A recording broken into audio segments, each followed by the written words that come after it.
Teknobiyotik.com ve Teknobiyotik TV'den hepinize merhaba arkadaşlar. Bugünlerde mining ile uğraşanların yoğun talebi sebebiyle orta, üst seviye ekran kartı ailesinden GTX 1060, GTX 1070 ve RX 570, RX 580 gibi kartları mumla arar olduk. Ürünlerin piyasada bulunmaması fiyatları inanılmaz seviyelere zıplatırken oyuncular için piyasada sadece minerların fiyat performans radarına girmeyen orta seviye kart olan GTX 1050 Ti kaldı. Teknobiyotik olarak kullanıcılara fiyat performans odaklı sistemler tasarlarken bolca kullandığımız bu kart için farklı markalarda fiyat segmentlerinin çok değiştiğini ve birbirinden çok farklı modeller olduğunu gördük. Tek fan, çift fan, düşük profil gibi fiziksel özellikler ve GPU frekans hızlarında farklar olan bu kartlar için genel bir test gerçekleştirmek istedik. Piyasada en çok bulunan GTX 1050 Ti kart modelleri ile gerçekleştirdiğimiz testlerde özellikle fiyat anlamında uygun olarak satılan bazı çok iyi bilinen markaların GTX 1050 Ti modellerinin ortalama GTX 1050 Ti performansının çok altında değerler vermesiyle çok şaşırdık. Akabinde videoyu genişletip kartların sıcaklık ve ses değerlerini de ekleyebileceğimiz bir şekilde düzenledik. Performans değerlerinden sonra ısı ve ses değerleri ile de bir karşılaştırma yapıp video sonunda bu kartlar arasında gerçek kazananı açıklayacağız. Şimdi sizin için de rehber olması açısından aldığımız sonuçları paylaşmadan önce kartlarımızı kısaca tanıyalım. Tablolarımızda diğer değerler birbirinin tamamen aynısı olduğu için testleri gerçekleştirdiğimiz çekirdek hızlarını paylaşmayı uygun görüyoruz. Ayrıca neredeyse tüm modeller için ekstra hız aşırtma programları da mevcut. Bunları da tablomuza ekliyoruz. Eğer testteki bu kartlardan birine sahipseniz ve henüz yazılımı kurmamışsanız siz de testler için bu yazılımları indirebilirsiniz. Bu kartların bazılarında gaming ve OC için iki ayrı değer mevcut. Bazılarında ise sadece OC değeri var. Biz tabloya test yaptığımız değerleri ekledik. Kartları tek tek inceledikten sonra genel bir tablo hazırlayalım dedik. Burada kartların test edilen değerlerine videoyu durdurarak göz atabilirsiniz. Asus ROG Strix GTX 1050 Ti OC Gaming modda 1379'a 1493 MHz, OC modda ise 1392'ye 1506 MHz veren Asus ROG serisi GTX 1050 Ti O4G Gaming kartı incelediğimiz seride en yüksek performansı beklediğimiz modelde. Ancak bize mi problemli model denk geldi yoksa gerçekten bir problem mi var bilemedik. Ama kartı overclock moda alıp test ettiğimizde maalesef kart oyunlarda stabil olmayan sonuçlar sergiliyor. Bu sebeple testleri kartın gaming mod seviyesinde gerçekleştirip sonuçları aldık. MSI GTX 1050 Ti Gaming X4G Gaming modda 1354'e 1468 MHz, OC modda ise 1379'a 1493 MHz veren MSI Gaming X4G serisi oyuncular arasında çok popüler. MSI paranızın karşılığını çok kaliteli bir dış kutu ve kutu içeriğinde verdiği MSI etiketleriyle tamamlıyor. Bakalım performansı da kutu içeriği kadar iyi olacak mı? Bu arada kartın OC modundaki frekans değerleri teste katılan kartlar arasında ilk üçe giriyor. Palit GTX 1050 Ti Dual OC Gaming modda 1366'ya 1480 MHz olarak gözüken Palit GTX 1050 Ti Dual OC fiyatına göre çok ciddi bir çekirdek hızı sunuyor. 1480 MHz maksimum çekirdek hızı ile belki ilk üçe girmiyor ama ilk üçün hemen ensesinde bitiyor. Tamamen siyah renkli PCB ve üst gövdeye sahip olan Palit Dual OC modeli çift fanı ile gayet yakışıklı bir model. Karta yakışıklı derken bir gözümüz de fiyatında. Fiyatı uygun olmasa yakışıklı olmazdı bizim için mesela. Bakalım performansı da görüntüsüne ayak uydurabilecek mi? Galax GTX 1050 Ti Dual OC OC modunda 1468'e 1541 MHz sergileyen Galax bu yıl müthiş bir çıkış yakaladı gerçekten. Bu da çok normal. Galax Gaming ve OC diye modlara sahip değil. Ancak overclock konusunda inanılmazı başararak ekstra %5 overclock ile 1541 MHz'e kadar hız aşırtmayı kendi programı olan Extreme Tuner Plus üzerinden sunuyor ve testimize katılan kartlar içerisinde en hızlı çekirdek süratine sahip model oluyor. Bakalım Galax bu yüksek frekans hızını performansa dönüştürebilecek mi? Asus Expedition GTX 1050 Ti OC Gaming modda 1341'e 1455 MHz ile Asus'un GTX 1050 Ti'leri arasında ROG'dan sonraki orta seviyeyi temsil eden Expedition kartlar daha düşük overclock seviyesi ve daha küçük fanlar sunuyorlar. Ayrıca ROG serisi gibi LED ışıklara da sahip değiller. Ama etiketteki overclock değerlerine baktığımızda iyi sonuçlar çıkarabileceğini düşünüyoruz. Gigabyte GTX 1050 Ti WindForce OC. Gaming modda 1328'e 1442 MHz, OC modda ise 1354'e 1468 MHz veren Gigabyte WindForce 1050 Ti'de hem OC hem de gaming seviyesinde hız aşırtma sunan modellerden. Siyah üzeri turuncu renklere sahip modele çift fan eşlik ediyor. Arka plakası diğer üst seviye modeller gibi metal değil, plastik. Ancak Gigabyte'ın bir üst seviye G1 Gaming modeli olduğunu da unutmayalım. Biz piyasada en çok bulunan modeli test etmeyi tercih ettik. MSI GTX 1050 Ti 4 GT-LP. Gaming modunda 1290'a 1392 MHz veren MSI'ın bu modeli düşük profil kasa kullananları hedef alıyor. Ancak internetteki bazı donanım inceleme siteleri bu kartı fiyat performans kartı gibi lanse ediyordu. Biz de bu kartı testimize eklemeyi uygun gördük. Kart maalesef herhangi bir hız aşırtma sunamıyor ve Nvidia'nın referans değerlerine takılıp kalıyor. Nispeten daha küçük kart yapısı elbette daha küçük soğutma avantajına sahip. Testlerde neler yapacağına bakacağız. Test sistemi. İşlemcimiz Intel Core i5 8400, 9 MB ön bellek ve 4 GHz'e varan sürat. Intel'in 8. nesil ailesinden işlemcimizi aldık. Yenilenen bu seri artık 6 çekirdekli i5 8400'ün temel işlemci hızı 2.8 GHz olsa da 4 GHz'e kadar turbo özelliği sayesinde oyunlarda fırtına gibi esiyor. Bizce oyun konusunda alınabilecek en iyi işlemcilerden. Anakartımız ASRock Z370 Pro 4. i5 8400 için seçilebilecek en iyi alternatiflerden biri olan ASRock Z370 Pro 4'ü sistem için uygun gördük. Yüksek frekanslı 4 adet DDR4 bellek desteği, M.2, SSD desteği, USB 3.1 Type-C, Intel Optane Memory gibi yüksek özellikleri barındıran anakartımız ATX boyutlarında ve oyuncuların beğeneceği siyah ve gri çizgiler ile rakiplerinden ayrılıyor. Team 16 GB 2x8 GB DDR4 3000 MHz. Oyunların yüksek frekans isteğine cevap vermek adına belleklerimizi Team'in performans serisi olan T-Force 3000 MHz olarak seçtik. Toplamda 16 GB bellek ve yüksek frekans hızları ile hız sınırlarına takılmayacağımızı düşünüyoruz. Samsung 850 Evo 250 GB SSD. Oyunların yükleme sürelerini kısaltmak her oyuncu için hayaldir. Samsung, hayali gerçeğe dönüştürmek için 3D VNAND teknolojisine sahip ve yeni nesil 850 Evo serisi SSD'sinde marketteki en yüksek IOPS değeri olan 90.000 IOPS'u sunuyor. Üstelik 540 MB bölü saniye okuma ve 520 MB bölü saniye yazmada cabası. Dark Anon Advance 5 fanlı oyuncu kasası. Dark'ın çok beğenilen Anon oyuncu kasasının güncellenmiş versiyonu olan Dark Anon Advance, 5 adet LED kırmızı fana ve güçlendirilmiş gerçek cam yan panele sahip oldu. Hem şık, hem yüksek performansı hem de uygun fiyatın bir araya geldiği nadir ürünlerden biri. Şimdi ise benchmarklara geçiyoruz. Testler için 3 farklı oyun seçtik. Neden bu oyunları seçtik derseniz benchmark sonunda ortalama kare bölü saniye değerlerini ekrana yazıyorlar. Bu kartlar arasındaki farkları görmek açısından oldukça önemli. Assassin's Creed Origins.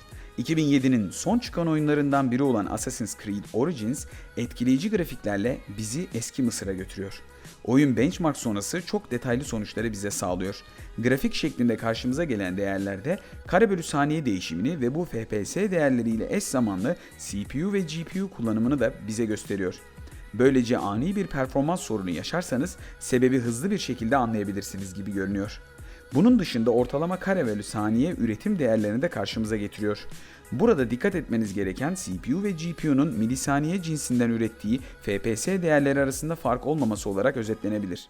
Ultra yüksek ayarlarda Assassin's Creed Origins'in bize sağladığı değerlere göz attığımızda çekirdek frekansının sonuçları nasıl etkilediği gayet iyi şekilde görünüyor. 1541 MHz ile yüksek frekans hızlarına sahip Galaxy GTX 1050 Ti X-OC sonuçlara göre ipi Asus Strix 1050 Ti'nin önünde tamamlıyor. Elbette Asus Strix 1050 Ti OC modeli gaming modda deniyoruz. Çünkü Asus'un Strix modelini OC moda aldığımızda kart maalesef testleri tutarlı olarak tamamlayamıyor ve sonuçlar diğer kartlarda stabil gözükürken Asus'ta stabil olmayan unstable olarak görünüyor. Dolayısıyla Asus'ta testlerimizi gaming modda yapıyoruz. Diğer taraftan yüksek frekans hızlarına sahip 3 kart modeli olan yani Galax, Asus ve MSI Gaming X ilk 3 sırayı almış görünüyor.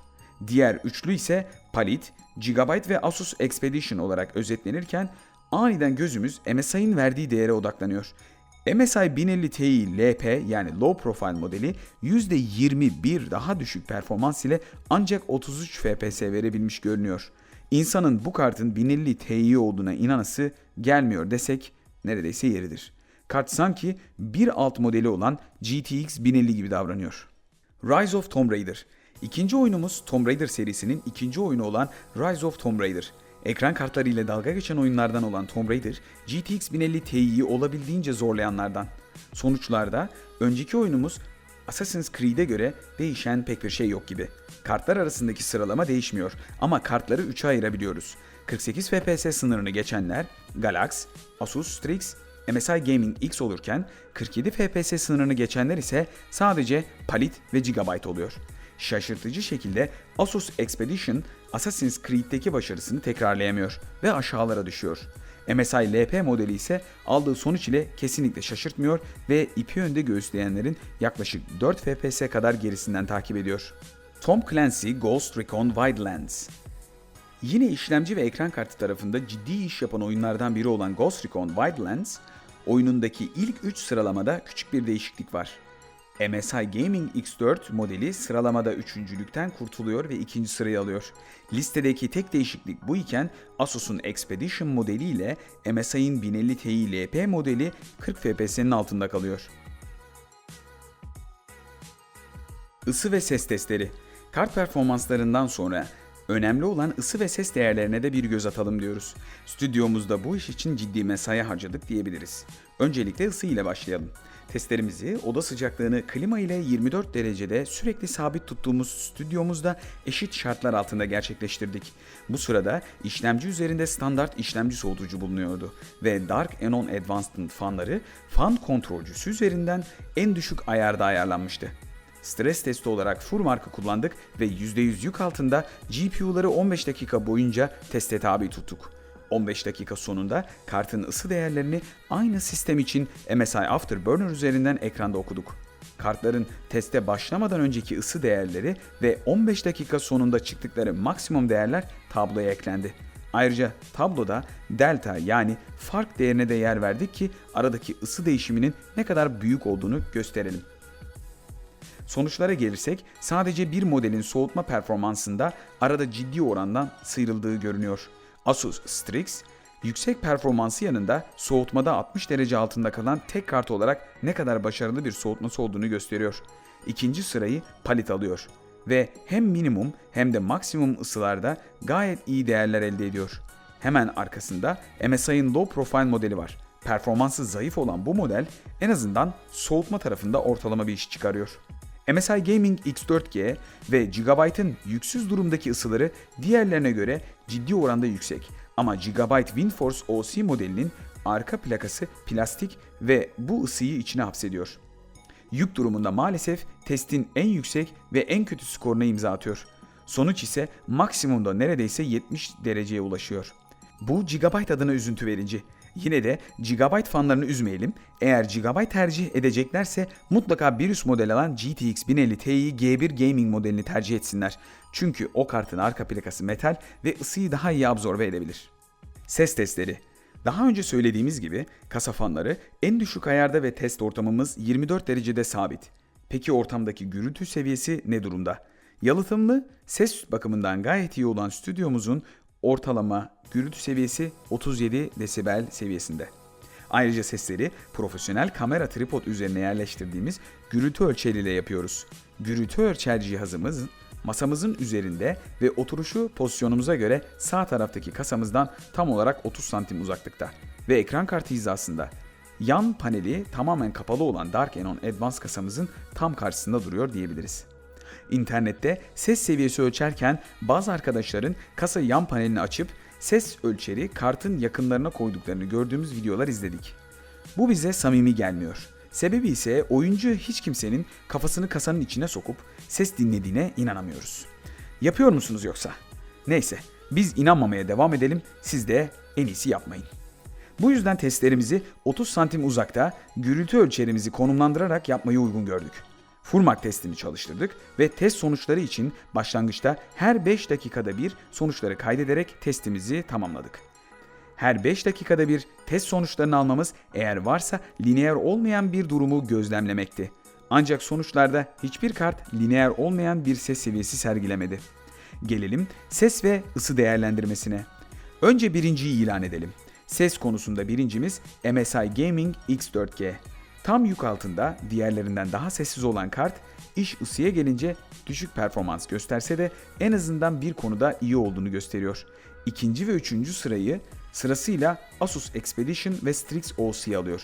Asus Expedition modeli yüksek performans vaat etmese de sessiz olabileceğini kanıtlıyor. Strix OC ise bizce ısı ve ses konusu ile birlikte değerlendirildiğinde ön sıralarda yer alıyor. Performans ve soğutma konusunda ilk üçün hemen arkasında yer alan Palit listemizde rakip kartlardan 2 desibel kadar geride ve sonuncu sırada yer alıyor. Ancak burada belirtmemiz gereken bir gerçek var. Ses yalıtımı olan ofisimizde bu kartlar arasında ufak da olsa bir gürültü farkı hissedilebiliyor olsa da hangi kartı alırsanız alın evinizde bu kartı kullanırken böyle bir fark göremeyeceksiniz. Bu sebeple ses konusu üzerinde çok düşünmemenizi tavsiye ediyoruz. Sonuç bölümünü performans birincisi olan ilk 3 kart üzerinden değerlendirerek tamamlayacağız. Bunun da sebebi ses ve ısı testlerinde görüldüğü gibi bu kartların performans dışındaki farkları o kadar az ki sadece nüans olarak değerlendirilebilir. Arkadaşlar, ekran kartlarının piyasa fiyatları sürekli olarak değişkenlik gösteriyor. Biz son değerlendirmeyi yaparken 3 Şubat itibariyle popüler mağazalarda bulunan fiyatlara baz aldığımızı söyleyelim. Şimdi son değerlendirmemize geçebiliriz. Birincimiz Galax GTX 1050 Ti X-OC. Evet, ekstra %5 overclock potansiyeli sayesinde 1541 MHz'e kadar çıkabilen çekirdek hızı ile tüm rakiplerinden çok daha hızlı olan Galax GTX 1050 Ti X-OC ekran kartı performans konusunda gerçek birincimiz oluyor. Elbette birinci olmasının sebebi sadece performansı değil, aynı zamanda mükemmel fiyat performans oranı sunuyor oluşu. Güncel fiyatı 1025 TL olan Galax GTX 1050 Ti X-OC modeli teste katılan en uygun fiyatlı modellerden biri ve üstelik çift fanlı. Performansta tüm rakipleri geride bırakan Galax, Asus ile çok yakın sonuçlar aldı. Asus'un piyasada bulabildiğimiz güncel fiyatı 1247 TL olarak görünüyor. Eğer Asus ile Galax aynı fiyatta olsaydı birinci seçmekte ciddi şekilde zorlanırdık. Ancak aradaki 225 TL'lik fiyat farkı Galax'ı birinci yapıyor. İkincimiz Asus GTX 1050 Ti OC. DirectQ2 isimli GPU temaslı bakır ısı borularıyla tasarlanmış süper bir soğutucuya sahip Asus Strix 1050 Ti OC başarılı soğutmasını sonuçlara yansıtıyor ve rakiplerini soğutma performansında geride bırakıyor. Daha önce de söylediğimiz gibi overclock modda stabil sonuçlar veremeyen kartın performansı konusunda ise söylenecek çok fazla bir şey yok. Bu kart piyasada bulabileceğiniz en performanslı GTX 1050 Ti modellerinden. Ama yine de fiyat bölü performans karşılaştırmasında maalesef ciddi oranda geride kalıyor. Kartın markette bulunabilen güncel fiyatı 1248 TL ve bu fiyat Galax'tan 225 TL daha yüksek. Soğutması için bu parayı verecek var mıdır bilemiyoruz ama performans dikkate alındığında ikinci sıra kesinlikle Asus'un. Üçüncümüz ise MSI GTX 1050 Ti Gaming X4G. Eğer güzellik yarışması yapsaydık MSI'nin bu kartı kesinlikle birinci gelebilirdi. Tasarımı güzel ama performansı sadece ilk 3'e girmeye yetebiliyor. Yani kafalardaki ejderha algısı ufaktan yalpalıyor diyebiliriz. Sahip olduğu alüminyum yapraklı soğutucu aynı zamanda bakır kanallı Direct GPU yapısına sahip. Ama bu yapı maalesef kartın rakiplerine kıyasla yüksek sıcaklıklara çıkmasını engelleyemiyor. Hepsi bir yana MSI GTX 1050 Ti Gaming X4G kesinlikle testimizdeki en sessiz kart çıkıyor. Daha önce de tekrar ettiğimiz gibi ses konusundaki sonuçlar birbirine çok yakın. Bu farkı evinizde hissedebilmeniz çok olanaklı görülmüyor. 3 Şubat itibariyle MSI markette 1163 TL'ye bulunabiliyordu.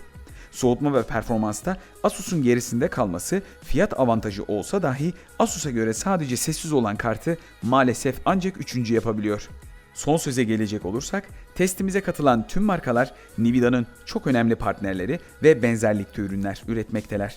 Ses ve ısı gibi ufak farkları bir kenara bırakacak olursak, bu kartlar arasında sadece performans değerlerinde farklılık olduğu gözle görülebiliyor. MSI'ın LP diye bahsedilen kartını hesaba katmazsak, diğer modeller birbirine çok yakın sonuçlar veriyor. Bu sebeple istediğiniz modeli seçmekte özgür davranabilirsiniz.